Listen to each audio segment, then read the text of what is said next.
L'union fait la force. Voici un bénitier et voici un autre bénitier.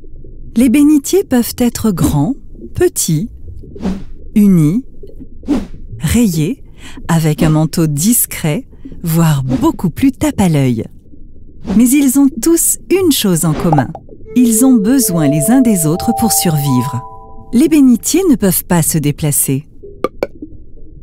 Pour se reproduire, ils n'ont pas d'autre choix que d'émettre leurs gamètes dans l'eau.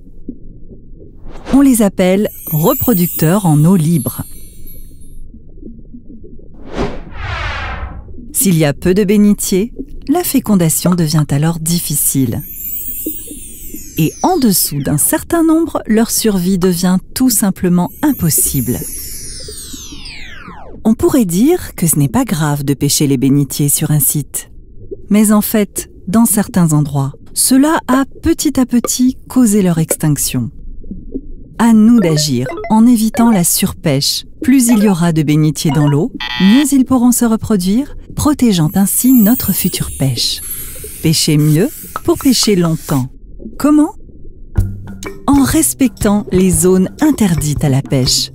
En effet, dans les réserves où un grand nombre de bénitiers est concentré sur de petites zones, les chances de fécondation sont meilleures.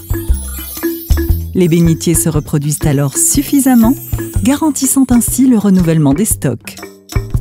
Découvrez d'autres pratiques de pêche durable sur fame.spc.int.